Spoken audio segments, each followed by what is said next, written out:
먼저 고구마는 필러로 껍질을 벗긴 다음에 0.2 내지 3cm 간격으로 채 썰어주세요. 저는 시간이 걸리더라도 이렇게 칼로 써는 걸 추천드려요.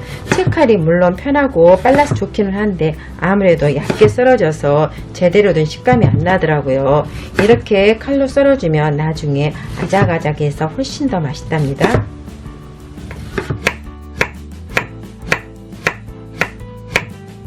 또 여러분도 알다시피 고구마는 전분기가 굉장히 많잖아요. 이대로 묻혀버리면 텁텁해서 맛이 없더라고요.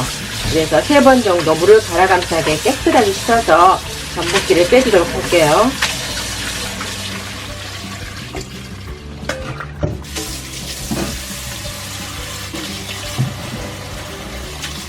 또 물기가 많으면 양념이 흘러내릴 수 있으니까 소쿠리나 체에 받쳐서 물기를 최대한 탈탈탈 털어주세요.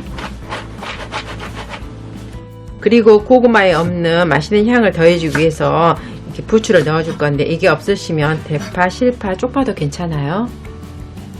또 색감 내기 고명용으로 홍고추도 반 갈라서 잘게 썰어서 넣어줄게요.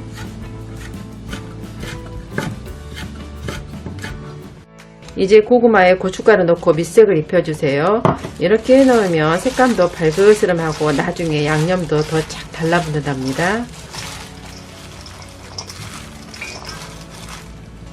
그 다음 간을 더해줄 멸치 액젓과 새우젓 넣고, 그런데 새우젓을 그냥 넣으면 덩얼덩얼 씹을 수 있으니까 손에서 가볍게 짜서 손끝으로 뭉개주세요.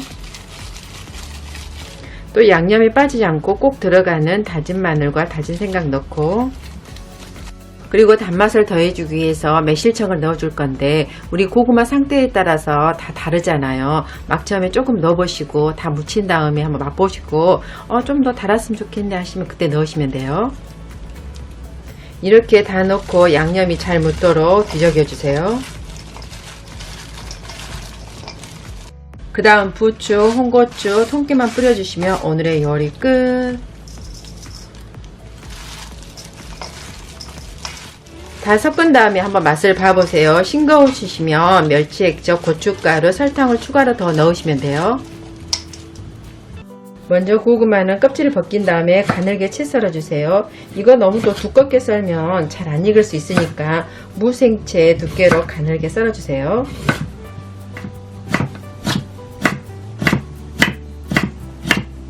그리고 이대로 전을 부치면 아무래도 고구마가 전분기가 많아서 질척거릴 수 있거든요.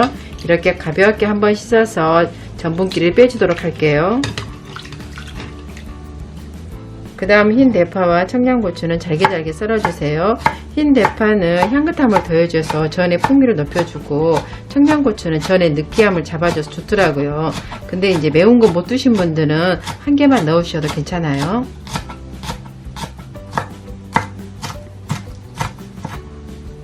또 저는 이번에 묵은지를 넣어줄 거랍니다. 우리 예전에 이제 고구마 쪄서 이 김치 한 가닥씩 올려 먹으면 목도 메이지 않고 이렇게 새콤하고 아삭한 게 소화도 잘 되고 아주 궁합이 딱 좋더라고요. 근데 아무래도 이게 소가 좀 많이 들어가면은 김치전도 질척하고 맛이 없으니 이렇게 걷어내서 준비해 주도록 할게요. 그 다음 고구마와 잘 섞이도록 잘게 썰어주세요. 아까 우리 소를 걷어냈다지만 아직도 이렇게 김치 국물을 좀 품고 있거든요. 이대로 요리하면 아무래도 좀 텁텁할 수 있으니까 손으로 한번 꼭 짜서 국물을 제거해 주도록 할게요. 그럼 혹시 나중에 텁텁하지 않고 깔끔하니 맛있더라고요. 거기다 훨씬 더 아작아작해요. 이제 고구마에 소금 넣고 가볍게 섞어주세요. 이렇게 소금을 좀 넣어 놓으면 간도 배고 이렇게 단맛이 상승이 돼서 훨씬 더 맛있더라고요. 그 다음 묵은지, 대파, 청양고추 넣고, 저는 이번에 튀김가루를 넣을 거랍니다. 이게 들어가면 바삭바삭해서 훨씬 더 맛있더라고요. 근데 이게 없으신 분들은 부침가루나 밀가루를 사용하셔도 괜찮은데 단 밀가루는 소금이 좀 간이 안 돼 있으니까 살짝 소금을 추가로 넣어주세요. 그리고 매콤한 맛과 붉은 색감을 더 내주기 위해서 고춧가루 넣고, 이제 물 넣고 가볍게 섞어주세요. 그리고 너무 이때 팍팍 오랫동안 섞어버리면 바삭한 식감이 좀 떨어지거든요. 이 재료들이 그냥 대충 어우러질 정도로만 가볍게 설렁설렁 섞어주세요. 이제 계란팬에 식용유를 넉넉히 두른 다음에 살짝 데워주세요. 그리고 반죽을 넣어주시면 되는데 또 두껍게 하면 잘 안 익을 수 있으니까 좀 얇게 붙여주세요. 그 다음 약중무가 중불에서 붙여주시면 되는데 집집마다 불세기가 다르니까 밑이 타지지 않는지 봐가면서 조절해주세요. 또 한 가지 팁을 드리자면 이렇게 후라이팬을 살살 돌려주세요. 그러면 기름이 가운데로 묻어져서 여기가 더 한층 더 바삭바삭 맛있답니다. 이렇게 양면이 노릇노릇하게 붙여졌으면 전 만들기도 끝났답니다. 이대로 그냥 먹어도 맛있고 또 초간장 소스에 찍어 먹어도 별미이니 취향껏 즐겨보셔요. 먼저 호박고구마는 두세 개 준비하고 필러로 껍질을 벗겨주세요. 이번 요리는 고구마 단맛이 강할수록 맛있어요. 그래야 메밀의 구수함과 대비되더라고요. 뭐 단맛이 부족하다 싶으면 나중에 설탕량을 늘려도 돼요. 맛없는 양쪽은 살짝 잘라내고 등분한 다음 적당한 크기로 썰어주세요. 너무 크면 속까지 안 익을 수 있으니 한입 크기 정도가 딱 좋아요. 이제 냄비에 고구마를 넣어주세요. 그리고 호랑이콩 60g 넣어줄게요. 필수는 아니지만 고구마와는 다른 식감을 더해줘 먹는 재미가 있더라고요. 또 옥수수도 괜찮아요. 톡톡 튀기도 하고 또 다른 단맛을 더해줘 애들이랑 남편은 이쪽이 더 좋아하더라고요. 잘 삶아지도록 물 750ml 넣어주세요. 간을 더해줄 꽃소금 1 작은티랑 설탕 2분의 1티 넣어줄게요. 달달한 걸 좋아하면 설탕량을 더 늘려주세요. 이제 뚜껑 덮어 센 불 인덕션 10에서 1분 끓여주세요. 이렇게 가운데까지 거품이 힘차게 바글바글 끓으면 중불 인덕션 7로 줄이고 10분 더 끓여줄게요. 지금 10분이 지났는데 물도 많이 줄고 고구마와 콩도 부드럽게 잘 삶아졌죠.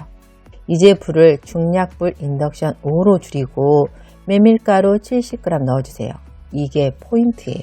고구마가 서로서로 잘 엉겨붙고 메밀가루가 구수하고 떡처럼 쫀득쫀득하게 맛있답니다.